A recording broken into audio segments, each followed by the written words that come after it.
弟兄姐妹平安，欢迎收看一同领导7分钟。7分钟，让我们一起灵修祷告。弟兄姐妹，不晓得你们有没有经历过这样的事情？假如有一天你获得非常好的宝贝，你得到一个非常宝贵的东西，但是突然有一天，这个宝贝的主人或者是这个宝贝的饲予者，他突然间要求你把这个宝贝还给他，不晓得你的感受会是什么？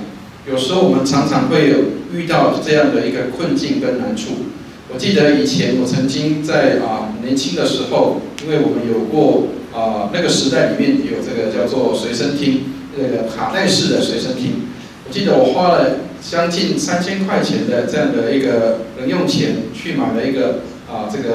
随身听。这个是一个日本制的一个随身听，是一个相当宝贝的东西，在当时的时代。但是因为我的一个朋友，一个很好的朋友，他要这个住院了，所以后来在住院的当中我就带着这个随身听给他。那我就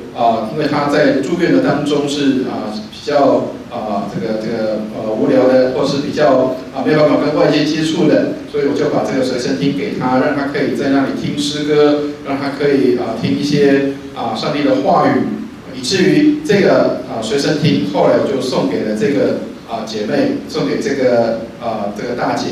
那当然，这个这么宝贵的东西，好不容易买到了，要送出去，其实心里是相当挣扎的。所以想了很久，其实后来愿意给她的原因，是因为我相信我这位大姐，这位姐妹，她是一个很会保值，会把它好好保存的所以我就把它给了这个姐妹，这个大姐，她也很用心的来守护这个好的东西。所以圣经里面也有这样的一个例子，在我们之前听过的亚伯兰，就是后来改名成为亚伯拉罕，上帝帮他改了名字。上帝给他赐给了一个儿子，上帝给亚伯拉罕赐一个儿子给他，叫做以撒。以撒是一个聪明又乖巧的孩子，这个在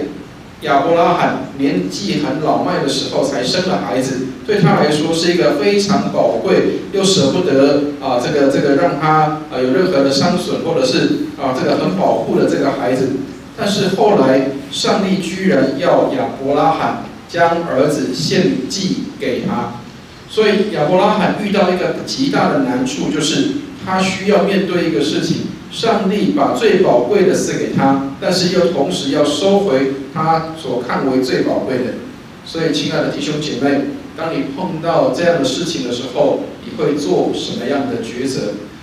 亚伯拉罕称为信心之父，他相信上帝一定会让他的孩子能够重新来获得生命，或者是他相信上帝会用更好的方法，能够让这个孩子能够保留，即使这个是要用掉他的孩子的生命，但是他仍然愿意献给上帝。亲爱的弟兄姐妹们，当然这个故事的最后，上帝透过天使来帮助亚伯拉罕，让他不至于动刀在孩子的身上。但是我们看到，要将最宝贵的孩子，要将最宝贵的物品献上，是一个对这个拥有者一个极大的困难。当你愿意把最好的全然献上的时候，这是一个相当不容易的事情。然而亚伯拉罕的信心就是他相信把最好的献给上帝，而上帝也会将最大的最好的福分再一次的赐给他。所以圣经上面让我们看到亚伯拉罕有一个极大的信心，他相信上帝必然掌管这一切，即使这个孩子献给上帝，上帝也必然用他的方式让这个孩子再次被亚伯拉罕得回来。亲爱的弟兄姐妹，亚伯拉罕的信心先给出去，但是相信上帝必然后面赏赐给他的是更加丰富的。他有这样的信心。弟兄姐妹，不晓得你有没有这样的信心？愿上帝帮助我们。如果你